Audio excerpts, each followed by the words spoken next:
আসসালামু আলাইকুম রহমতুল্লাহ। প্রিয় দর্শক শ্রোতা, আজকের ভিডিওতে আমরা আলোচনা করব আইয়ামে বীজের রোজার ফজিলত ও মাসাইল সম্পর্কে। আইয়ামে বীজ বা চান্দ্র মাসের 13, 14 ও 15 তারিখের রোজা ইসলামে একটি গুরুত্বপূর্ণ নফল ইবাদত।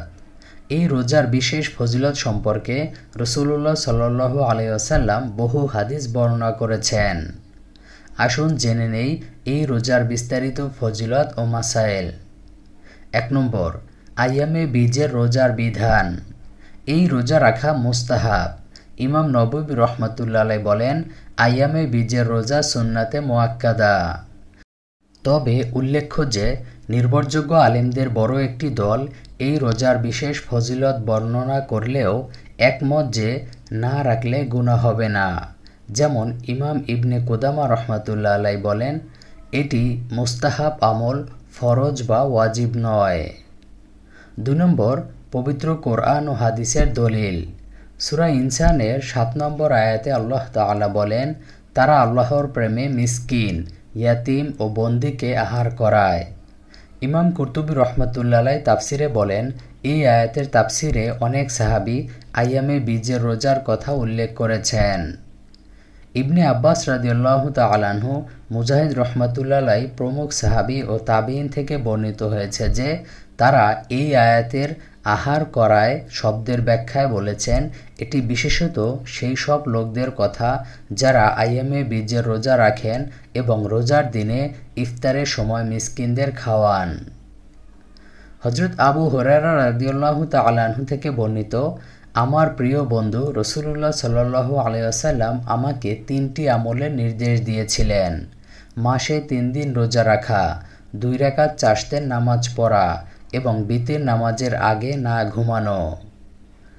ইবনু মিলহান আল কাইসি রহমাতুল্লাহ আলাইহি থেকে তার পিতা সূত্রে বর্ণিত, তিনি বলেন, রাসূলুল্লাহ সাল্লাল্লাহু আলাইহি ওয়াসাল্লাম আইয়ামে বীজ অর্থাৎ চাঁদে 13, 14 ও 15 তারিখে সওম পালনে আমাদেরকে নির্দেশ দিয়েছেন। বর্ণনাকারী বলেন, রাসূলুল্লাহ সাল্লাল্লাহু আলাইহি ওয়াসাল্লাম বলেছেন, এগুলো সারা বছর সওম রাখা সমতুল্য। 3 নম্বর, বিশেষ ফজিলত। 1 নম্বর, গুনাহ মাফের কারণ। 2 নম্বর, জান্নাতে বিশেষ মর্যাদা লাভ। 3 নম্বর, সারা বছর রোজার সমতুল্য সওয়াব। 4 নম্বর, দুনিয়ায় বরকত ও রিজিকে প্রশস্ততা। ইমাম ইবনে রজব রহমাতুল্লাহ আলাইহি বলেন, আইয়ামে বীজের রোজা রাখলে আল্লাহ তাআলা বান্দাকে বিশেষ রহমত দান করেন। 4 নম্বর, আইয়ামে বীজের রোজা পালন পদ্ধতি। 1. চান্দ্র মাসের 13, 14 ও 15 তারিখ রোজা রাখা। 2. রাতেই নিয়ত করা উত্তম। 3.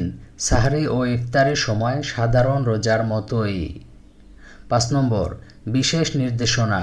একসাথে 3 দিন রাখা উত্তম, সম্ভব না হলে যতদিন সম্ভব রাখা। মহিলাদের জন্য হায়েজ নিফাসের সময় নিষিদ্ধ। 6 নম্বর, প্রাসঙ্গিক মাসাইল। কাজা রোজা থাকলে প্রথমে তা আদায় করা উত্তম। 2. শাওয়ালের 6 রোজার সাথে সমন্বয় করা যাবে। 3.